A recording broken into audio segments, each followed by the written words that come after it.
Hello there, good evening, it's 9 p.m. Welcome to State of Affairs here on the GHOne television with me, Joshua Kodjo Mensah. And as always, every Monday at 9 p.m. we bring you a conversation that has to do with trending issues in the country, issues of great importance to you. And tonight we'll be talking about a myriad of issues ranging from an assessment of how this administration has performed so far. We'll also be touching on some other critical sectors in the next hour, and health also. Well, it depends on your conversations tonight. Remember, you are also a very big part of the conversation, so do join us on Facebook, on X, and on YouTube. You're streaming live at GHOne television. My guest for this evening is the Member of Parliament for Okaikwei Central. He is in the person of Patrick Yaw Boamah. Honorable, good evening. Good evening, Kodjo. How are you, please? I'm doing well. I hope you're doing well.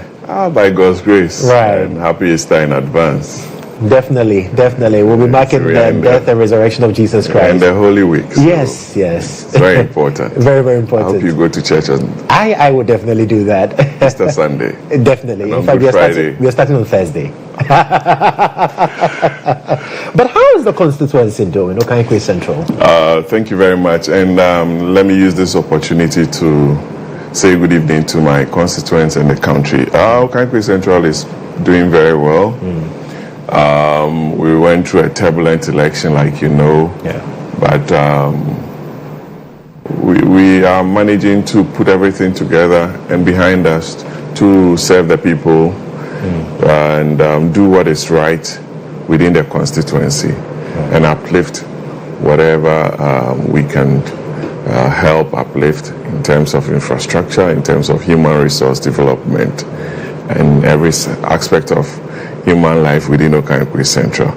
That's my focus. So it's not going to be business as usual because in time past I looked at the infrastructure deficit and focused a lot of my efforts there. We are about 90% through. And now, like I spoke to the clergy on Saturday morning during our breakfast meeting, that we are going to be targeting a lot more of the youth within the community, partnering with a lot of NGOs, CSOs, and the church, the mosques, and the very important sectors of the constituency to realize my vision for this term. So it wouldn't be more on infrastructure, but more on human-centered activities towards job creation, self-empowerment, and the like. And that's your vision for this, yes. The next 4 years? For example, today I met the executive director for the Heads of State Awards. We're coming up with different models, about 6 or so. We are in the preparatory stage. I've partnered with Triange International Group to be doing virtual training for about 400 of the JHS kids. Every Saturday, we started a couple of weeks ago. We started with about 300 last weekend, was about 400. And those are some of the programs that we intend doing. And also empowerment for some of the youth in terms of skills development and what have you. So we have a plan in place, trying to put together resources to bring into fruition some of these programs. So all in all, it's going to be an interesting 4 year based on human development and what have you. And you mentioned that you went through a turbulent election with specific to your contest in Okaikwei Central. It was quite stiff compared to other elections held in the area. Did you anticipate this level of competition? No. Let me be honest with you. The NDC thought maybe I was a pushover in terms Are of, you? I'm not at all. In terms of my winning of elections in the constituency on 3 occasions, and thought maybe I had some I don't know how to put it. So they tried their best to bring a candidate who could show off a bid and stuff like that. But I have lived with the constituents and I have shown to them my credibility and my work attitude and the kind of things I have been able to deliver over the period. So I was running a campaign based on my record. and their campaign was based on something different that I cannot speak for. So at the end of the day, they were surprised having put in that effort for them not to have been able to cross the line. I tell them that from 2012, 2016, 2020, I've always garnered votes more than my presidential candidate. You can look at the results. And same in 2024. So it's no news that you go to a polling station and I win more votes there than my presidential candidate. It's not the first time that is happening. So they were surprised that President Mahama won the constituency for the first time since I can take you as far back as 1996. That's the first time the NDC has won the presidential in Okaikwei Central. But we've always won the parliamentary elections. So I'm surprised sometimes they want to feel hurt by not winning the parliamentary. They were hell-bent, but we had put in place a good strategy to retain the constituency. And I had always told my friends in the NDC that we're going to retain the constituency, given the amount of work that I had put in place in the constituency. I know the constituents were not going to be ungrateful to me. Even if it left with 10 votes, I was going to win. Because if you've lived in that area for, let's say, 10, 15 years, you realize the amount of work that I've put in. Very open, accessible,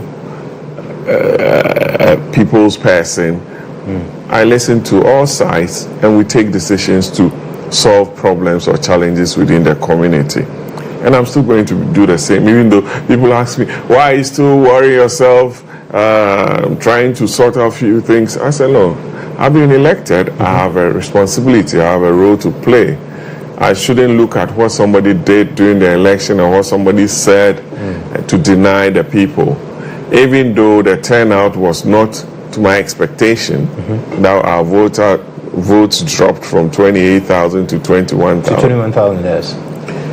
I shouldn't punish people for not turning up. It happened nationally, and I was affected. I could have lost the seat, not because I wasn't popular, but because of low turnout. You understand? So if you even look at the total turnout, it was around 60%. Right. You understand? So, and you can also check the votes of the NDC. Nothing substantial was added to their 2020 votes. So it was just about 19,000 votes. Yes, from 18,882 to 19,000. So you could see that they just added a few votes. We rather dropped. From 28,000 to 21,000? Yes, so it's not my fault. People just didn't turn out. And they are not saying I hadn't performed.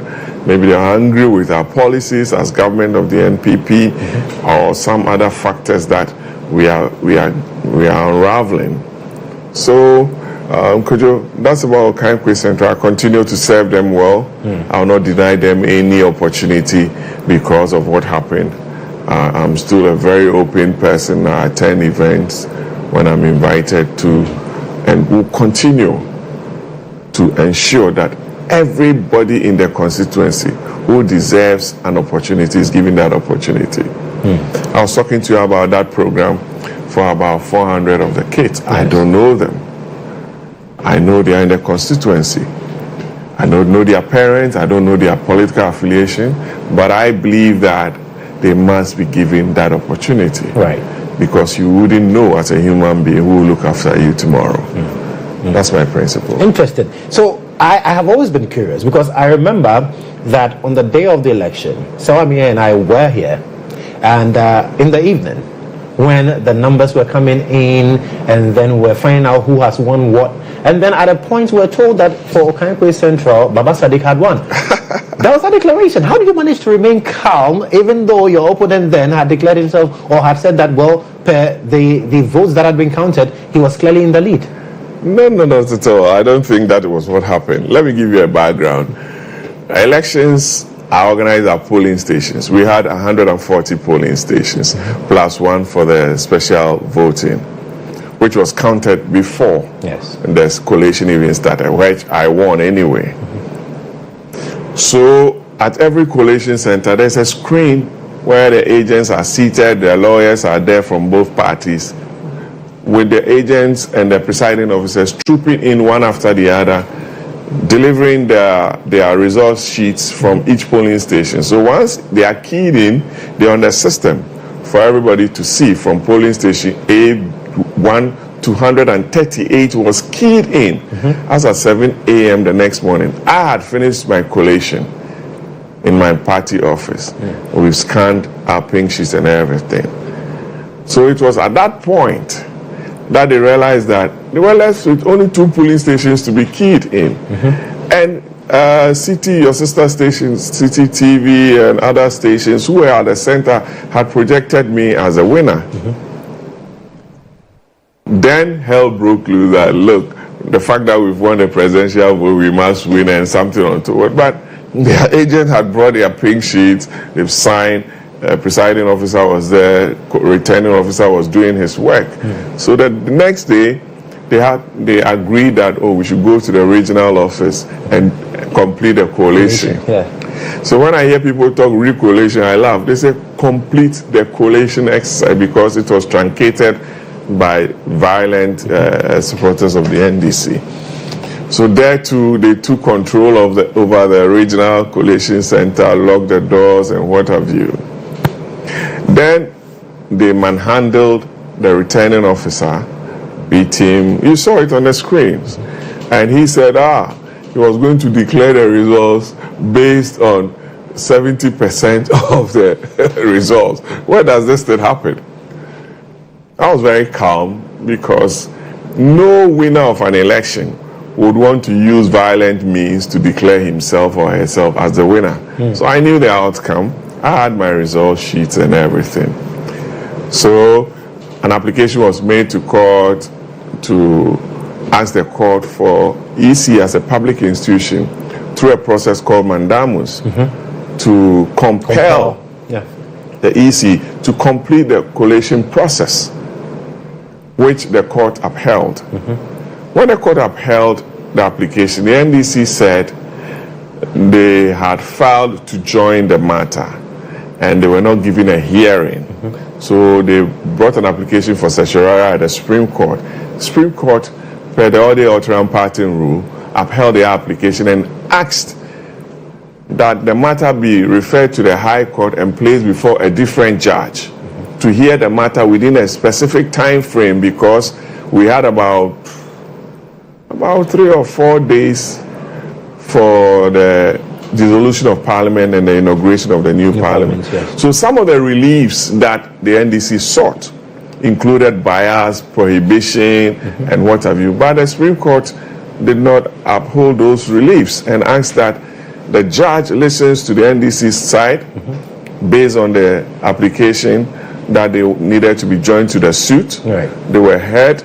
The judge joined them. The arguments were made. The judge gave a day or 2 intervals, gave his ruling. The results were gazetted, sent to Parliament, and inauguration took place. So that's the background to the whole issue. And I believe that elections is not a do or die affair.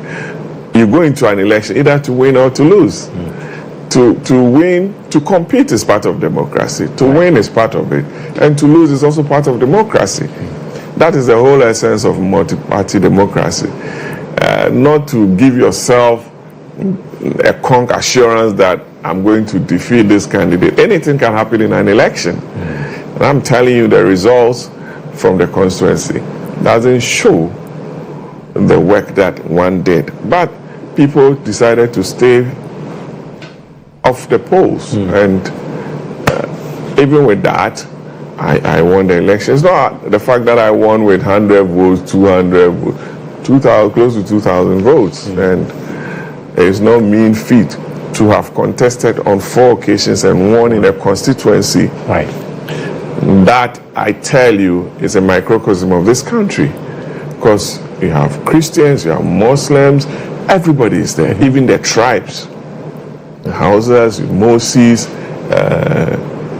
Zamramas, you have Gans, you have Evers, you have Akans, Everybody lives there. So for you to be able to appeal to them, you must be a very special candidate who they respect and believe and buy in your vision. And that is the kind of candidate or MP that is in Boamah. And I'll continue to serve and respect them in humility for the good of Okaikwei Central Constituency. Should we expect another showdown in 2028? It's early days. For me, I believe that when you have voted, perform. Okay. Once you perform, it's not your call. It's the constituent's call that based on A, B, C, D, we want you to run and win again. And we always do an assessment year on to find out where we are. So it's not about me, it's about the work that I'm going to put in and other factors that will make that determination. So it's early days. We are just 4 months into, and let's focus on work. Thank you. Very well. So that's Patrick Yaw Boamah.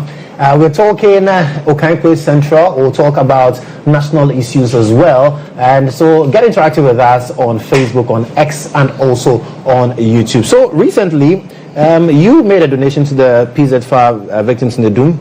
What really moved you to do that really kind gesture? Okay, thank you. My very good friend and classmate is the MP for Subing, Kofi Obriabo. Right. And also a friend had lost their mother. And I said to Kofi, I'll be coming to Kumasi. This thing has hit Kumasi very hard. The president had been there. The former vice president, Dr. Boamah, had been there. Kennedy Japan, former MP, had been there just to support the traders. I have friends from there. My late dad was a police officer who lived in the Doom, so I'm an area boy. So I went to a Doom with Kofi and some folks. A Doom is an in-law, so I went to visit him. And I said, Nana, I'm here to support Atachi's mom's 1 week. I came with a token and some cement bags to support. They are even yet to pick them up to undertake the project. So I went to do what is humanly good to support the people. And from there I went to watch Kodjo, my favorite club, and also support Atachi. He's a contractor based in Kumasi, does a lot of good projects, and he lost his mom. We've been friends for about more than 20 years, so it was just good to go and support him. So I realized the minority caucus led by Minority Leader Alexander Markin was there today. They were there to support the group and made a donation of about 200,000. That's a very huge amount, and congratulations to the Minority Caucus led by Honorable Markin. Honorable Yaduchum has been there, the Ashanti Caucus MPs, they've also been there. Everybody is trying to support one way or the other. But I also visited the Ashanti Regional Minister and pleaded with him to ensure that all these donations are utilized well. A good consultant is engaged to put the place in proper shape and not to deny the traders who have lost their wares, their money, everything, an opportunity to own the shops and the sheds that they will be constructing. It's a plea that I put before the minister. And looking at how energetic he is, I believe that he will listen to some of the advice we gave to him and ensure that these things are done properly, because if professionals are engaged, they can bring together, they can bring back the zone, which got burnt, into a very decent area for those who are affected. Over 3,000 people. And I believe it's a very sorrow state. If you visit there, you'll be surprised. And I ask myself, we have engineers at the assemblies. How often do they go around some of the facilities in the city to check on how obsolete some of the wiring, the equipment are. Because I'm sure within the Doom area, it was built for, let's say, 5,000 people to trade within that area. Now over time you have over 20, 30,000 people there. Right. Everybody is tapping into one source or the other. The water systems there, access to where everybody is, whether if there is a fire outbreak, the water hydrants from the fire service can access it. You saw or you heard about the issue between the regional minister and the fire service. Yes. So those are some of the things we should consider during the reconstruction. Right. Don't deny the traders, make it more accessible, ensure that the wiring or all the infrastructure needs, the utilities are put in place professionally so that such occurrence do not happen. Because it's an occurrence that has befallen a lot of markets. Kantamanto. Right. I also made a donation to Kantamanto, but I didn't want. You didn't want us to know about that? I gave them some money. They came to my office, I gave them some money to support them. It's not everything that you talk about, but this was a different case. But did the minister give you an indication as to the plan for the reconstruction works in the area? He told me that he's received a report from the engineers and he's studying it, and that he was going to adhere to the recommendations from the engineers. Okay. Well, let's talk about the 9th Parliament. I mean, the people of Okaikwei Central gave you the nod to represent them in the 9th Parliament. How has the journey been so far? It's been, what, just a couple of months? Yeah, thank you. 9th Parliament has been interesting, given the fact that I started my life in Parliament as an opposition MP. and so it's nothing new to me. Right. Those who just joined Parliament are now getting to understand the work of an opposition MP. Those who came straight into Parliament and were government MPs, and some even had the opportunity of being ministers, they are now getting to understand what it takes to be an opposition MP. Right. Good luck to my colleagues. So far, we've been very cooperative with government. We promised government to assist with the formation of government very early, which we did. We had some challenges during the vetting. Tables were turned upside down and whatever. Yeah, I'm sure you are interested in that, Kodjo. So, not too many legislations have been brought apart from the appropriations, the government's budget, first budget read by Honorable Atuforsen MP, the Gold Board Act, and some papers which were laid for the revocation of mining in forest reserves. Like 2462. Yes, 2462. So not too many bills have been introduced by government, except those that I've spoken about. We passed appropriation, we adjourned the House till May, early May. I'm sure when we go back early May, a lot more will be brought. That's our core mandate as members of Parliament, to ensure that we pass proper legislation to support the growth and development of this country. Would you say the minority has lived up to expectation? I believe so. I believe that for minority, we know we will always would want to have our say, and government will always want to have their way. But as minority, we always have to bring the burning issues to the fore. Right. One, especially on the termination of employment by government. Government promised the good people of this country job creation. If you read the NDC's manifesto, it promised a lot of jobs. Why terminate employment when you want to create more? At least you add on. That is the principle that the minority spoke about. We believe that those terminations were unfair, were too political, were unjustified. And I think the goodwill around the youth of this country with regards to the NDC's promise to create jobs kind of dwindled, especially when an innocent person has gone through a process, because employment is not an event. Because the explanation from the government was that these people were not employed according to due process. They were employed after the December 7 elections. Who determines due process? Who determines due process? it's not for the letter from the chief of staff to determine whether somebody's employment was given without having gone through due process. Due process, Labour Commission or the ministry that the person got, or agency that the person got his employment through, you can investigate that. But you cannot, under your signature, say that, oh, revoke all these appointments. Some people have been working in institutions for 8 years. Their employment have been terminated. Where is the due process that they are talking about? You are saying the person that was not recruited based on by not following due process. The laid down procedures. You are also terminating without recourse to due process. You understand? There are termination clauses in all those employment contracts that these young people had signed.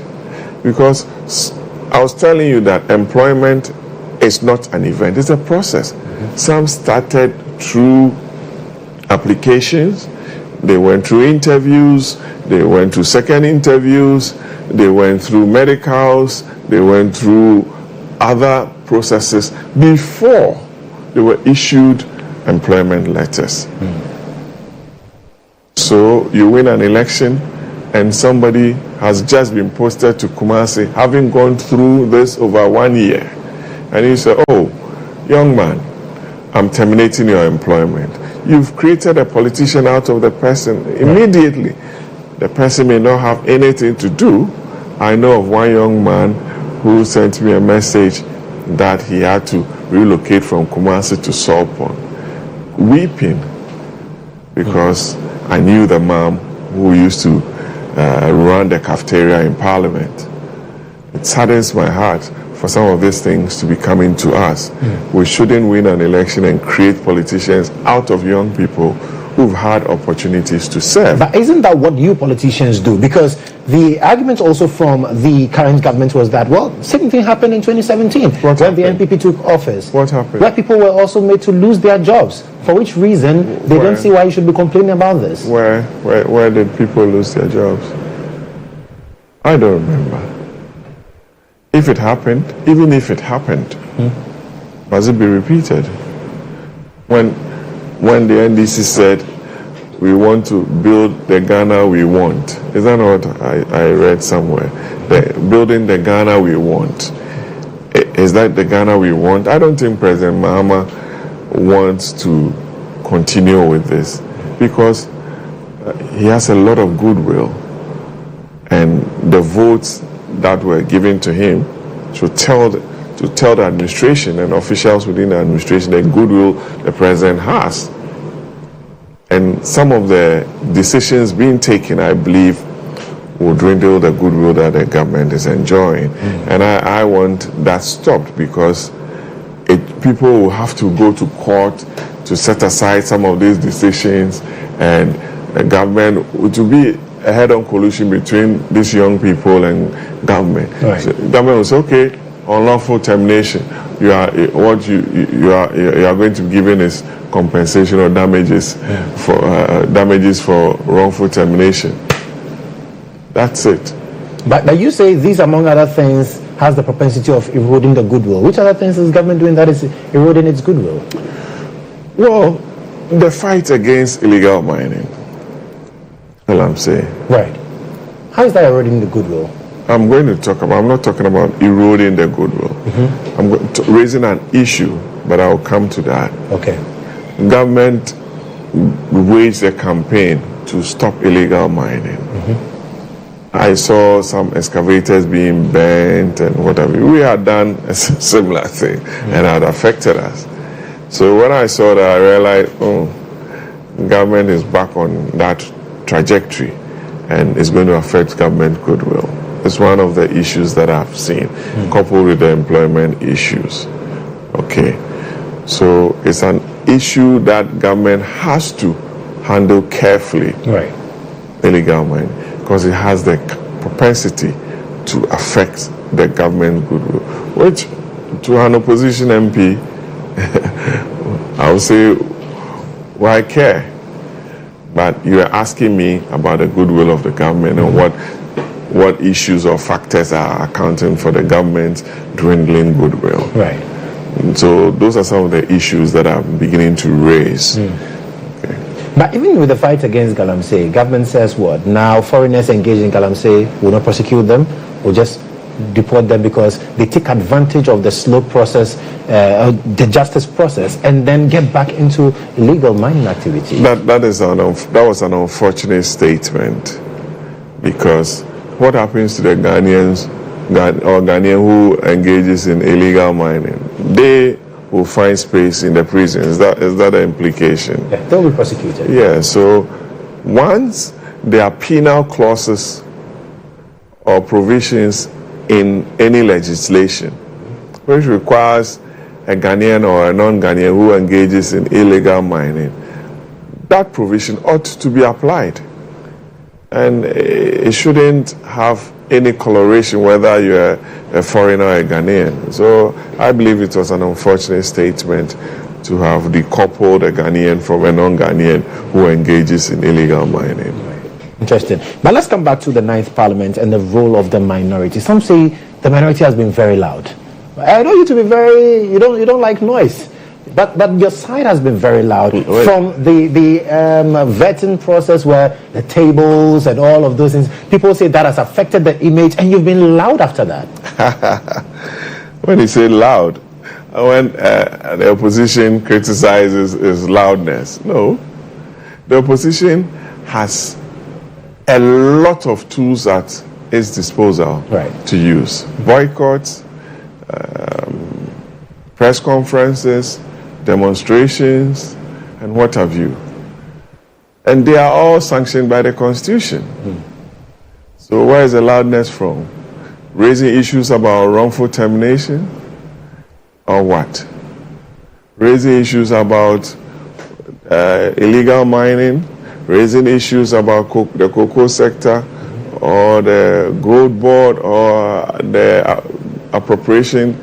We have a legitimate right as a minority to talk about every issue in the country and state our position.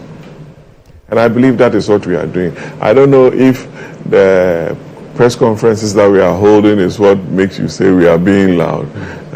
Then there's a lot to hear.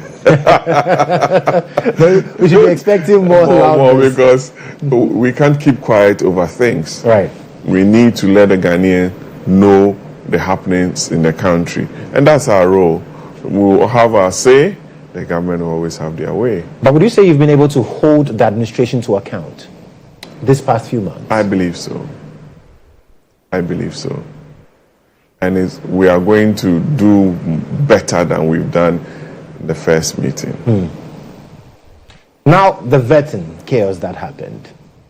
I'm more interested in the vetting. No, I just want to find out how that affects the image of MPs and Parliament. I think the Speaker, on behalf of the House, apologized to the country for what happened. And I'll also do same, that tempers went very high. It was very unfortunate for members of Parliament to have engaged in that. And I don't think it will ever happen again. And that's all I want to say on the vetting. You don't think it will happen again? I don't think so. I don't think so. Interesting. Now let's talk. I sit on the committee, so I can tell you the discussions that have gone on, and apologies from each side. And I believe it's not going to happen again. It's not, Kodjo. You're very confident about that. I am, because I know the gentlemen around the table, and I've spoken to quite a number of them, and nobody expects that to happen, because there are people that you are going to be living and sitting with for 4 years, and it cannot be that we'll go for a meeting and go and turn tables. No way. I'm sure you never expected it to happen. So when it happened, you were surprised? Very surprised. Very surprised. But hey, Kodjo, it's past and gone. Let's make progress. Right. Well, I mean, there are some who have said that, well, your calm demeanor is one that is really needed to stir the affairs of the minority caucus in Parliament. Have you heard that? Well, everybody and his style and approach to issues. I've been in the House for some time. I cut across. I have friends on both sides. And when you earn some respect, you have to use it to bring people together and ensure that the business of the House is carried through properly without compromising any procedure or process. So that's what I want to do and support my caucus with. Raise the issues, debate them, let them vote against it, let the Hansard capture your sentiments. Because anytime you're on your feet in the chamber, don't listen to yourself. Know that you are speaking to the country as a whole. So everything you do must be on a bigger scale. You must look at a bigger screen out there. That you are articulating a point to the good people of this country, both within and without. Having gone through this turbulent election, having lost so badly, how do we build a party? Right. You have to use every opportunity to bring the party together and speak in a way that those who have even decided not to come back, not to vote for us, not to even give us a listening ear, would turn around and say, look, this is a new crop of people in Parliament. The basic unit in the party that the party needs to revolve around to rebuild the party, even though the National Party has set up a team led by Professor Okaikwei to bring a report and some recommendations toward the reorganization of the party. So at the very moment, you have the Parliamentary caucus as a unit spearheading the affairs of the party. So you expect us to be very serious, very determined, not to follow any unserious business, very, very loyal to the cause of the party. You understand? And earn the respect of the country to reflect the values of our party and our tradition.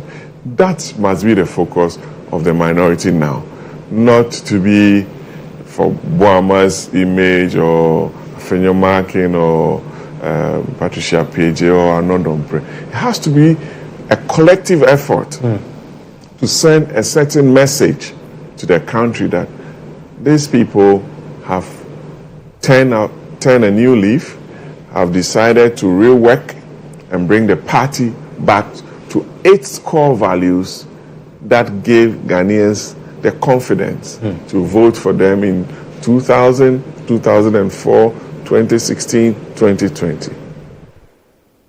We were a bit difficult between 2017, 2021, 2024. The results kept telling us something. From 169 seats to 137 plus an independent candidate. From 1 million votes to 500,000 votes. Ghanaians were telling us something that, look, we like you as a party, but there are certain things that are going unchecked. If unchecked, could lead you into opposition. And it happened. Yeah. Let me congratulate the NDC for being very stern on us, raising the issues, speaking to their constituents, energizing them, speaking on matters that even if they were not true, sank within the voter population. They did what they had to do. We did not have a robust strategy to counter it. And we must look at that as within the communication and strategy side of our party. We did a lot of work. We had issues from COVID, from bonds that we took, from the banking sector cleanup to the domestic debt exchange program, and projects that I for one, sometimes believe they were a bit ambitious, that we could have staggered it. So we also have internal issues that we are dealing with that I cannot openly discuss here because as secretary to the disciplinary committee of the party, I need to be very careful. But I can give you an overview, like I have done, that some of the issues and the trajectory led to our defeat. And we will correct them and ensure that we will rebuild a very strong, robust party for election 2028. As a party, have you recovered from the loss of 2024? Because the NDC seems to believe that you're still reeling under the loss. I believe we still haven't recovered. We haven't. Because even if we were going to lose the election, we didn't believe it was going to be this much. This magnitude. It was a huge loss inflicted on the party from 137 seats to 88 seats. It's one of the heaviest defeats we've suffered as a party. And every concerned member must be worried. We must undertake conscious steps to win back the middle class, the business community. We apologize. Some of our programs and policies affected them. Some lost their profits and what have you. Retirees lost some of their pensions and a lot. We must make a clear admission to some of these things and not sweep them under the carpet, because if you want to win back my confidence, you must be able to clearly look in Kodjo's face and tell him that I'm sorry, this policy or programs that I undertook affected you, affected your pension, you lost money, some even died, and some lost property, some lost their businesses. So there's nothing to shy away from. You must admit and apologize. Have you done that? I do it on every platform like I'm doing now. But as a party? Oh, yes. A lot of people are admitting that some of our programs affected those segments of society that I spoke about. And I believe that is the right thing to do. Question is, will the people accept your apology? It will take a month for somebody to accept yours. Some will take a year, 6 months, and what have you. But it's a healing process. Right. And something that I encourage our members to do. There's no pride in holding back and saying, oh, look, the people will come around naturally. No. Politics has evolved. You need to go to people and apologize and tell them that, look, given the opportunity, this will not happen again. It happens in our homes with our friends and what have you. People make friends 30, 40 years, an issue will come, they will split hairs, and one has to make the move. So we will make the move and the right moves to encourage Kodjo and Co, who were disappointed in us, to come back home. Right. Well, that's Patrick Yaw Boamah, Member of Parliament for Okaikwei Central. This is State of Affairs. We'll go for a quick break, but when we do return, we'll be talking about other issues. We'll look at the MPP and how they're re-strategizing for 2028 and some of the issues in there. We'll also be looking at some of the issues that have engulfed the administration of John Dramani Mahama as president of the land. This is State of Affairs. We'll be right back. Stay with us.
All right, thank you so much for staying on with us here on State of Affairs. My guest is the Member of Parliament for the Okaikwei Central Constituency, Patrick Yaw Boamah. We've been having a conversation generally about how the minority has fared in the 9th Parliament, and also we've also looked at some of the issues that affected the party in the 2024 general elections that led to what has been described as the greatest loss ever to have hit the New Patriotic Party. But what we are aware of now is that there's a committee that has been put together to look into the issues and be able to let the party strategize for the 2028 general elections. Now, Honorable, looking at the Professor Okaikwei committee, how much time do they have to bring their work to an end?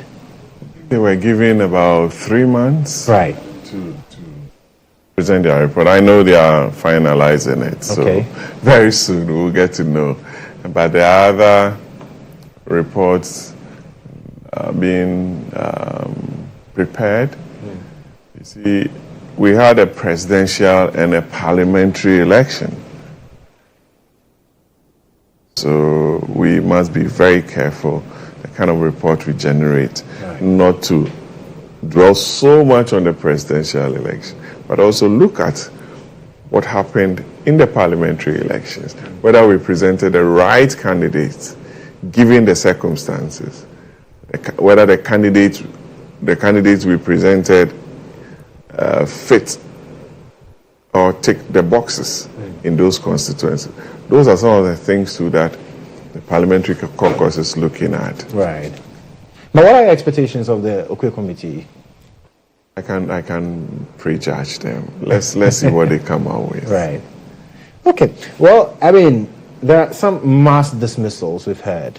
After the elections, in terms of the number of constituencies. Yendi, we heard that some people were dismissed from the party based on the fact that they decided to support the opposition, among others, and all of that.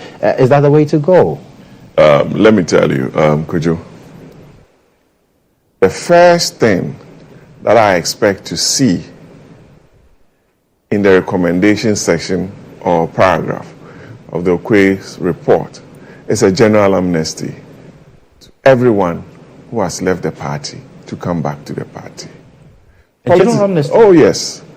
Politics is about numbers. Quite apart from that, I also expect the admission issue that I spoke to you about. But a general amnesty must be given to everyone who has left the party to come back home for us to rebuild. We must do that. And it's a matter of necessity that we do that. Because you see, you ask Kodjo to leave. Kodjo has family, he has friends, he has some following, 10 people. Boamah will have 10, 20 people. Right. And the network, there's a multiplier effect. So why don't we ask them, please, we all heard, come, let's sit down, trash issues, agree on rules and processes that will satisfy everybody, so that if you go through a primary process and you don't win, you know that everything was fair. You understand? So it's something that I expect to see. Not to be bossy or arrogant about anything. We are not in a good state. How do we rebuild? We know this person left or this person has been sacked. Issues from Yendi, I've seen some letters. Guna West. Yeah. They are MPP people. Let's bring them back. Let's sit down with them. Let the committee have a very serious group to go around all those constituencies to resolve and bring them back into our fold. After all, they all want to see the MPP win. So why ask them to leave? Some people came to the parliament with 50 votes, 5,500, 200, 172. So it tells you that every vote is important. We are sitting here talking about voter apathy. most people would have called friends not to show up at the polls, and it affected us. The NDC still got their 6 million plus votes. What did we win? Get 4 point something. But even in 2020, we're able to hit our 6 million, 6.5 million and over votes. So we need a general amnesty for everyone who has been wrongfully dismissed from the party, suspended, or from Mr. Paul Afoko, Mr. Whoever. Let them come home. Let's build. Upper East witnessed an abysmal resolve in the history of the party. Honorable Abanga Binduri, we lost. So I, from my heart, if the committee is listening to me, it's something they must look at and address in their report. Quite interesting. Now, in terms of rebuilding, you're the secretary to the disciplinary committee. How come Adjasafo was not informed that you had postponed that hearing? My good friend, you want me to? Let me tell you. I sit here as a member of parliament and a secretary to a committee chaired by Honorable Mwakwata. We did what was legally right. Yes. To inform everyone who had to appear before.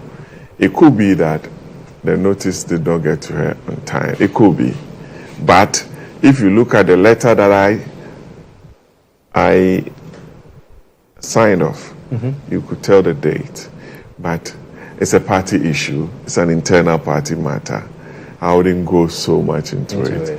We've given my sister a new date to be communicated. It's an internal party matter. Right. I don't think we are going to split heads over Ajwa. She's a very important person in our party. Everybody is very important as well. Right. But like I said, every vote counts. And I know the dynamics in Okaikwei because my late dad used to live there. So I know there. And Ajwa is a sister, Okaikwei a brother, a family. I know everyone. Ajwa's family, I know Okaikwei, Professor Aaron, his brother, everyone. And they are dominant in the Okaikwei politics. If we don't manage to get them working together, we'll still have challenges.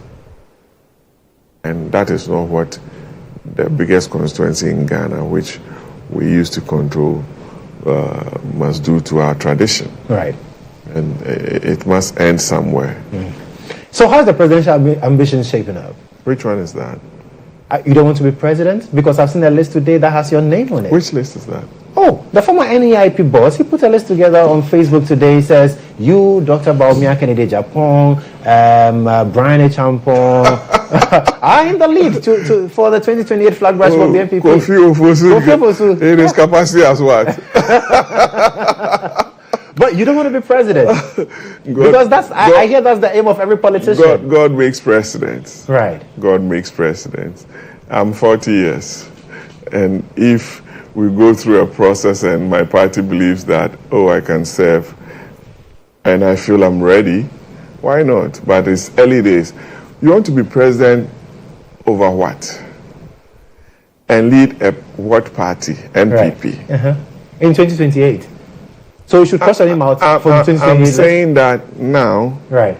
The focus or aim of every MPP person must be geared towards the real building of our party. If you are elected a candidate and you have weak structures, how are you going to be president? Over what? Anyway, over what? Right. We have a long way to go.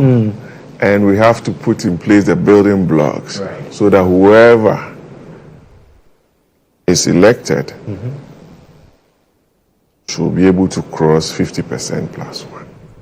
That is the aim of every MPP person. Right. You shouldn't be selfish. You should work towards rebuilding the party. And that's the most important thing now for the MPP. 100%. Right.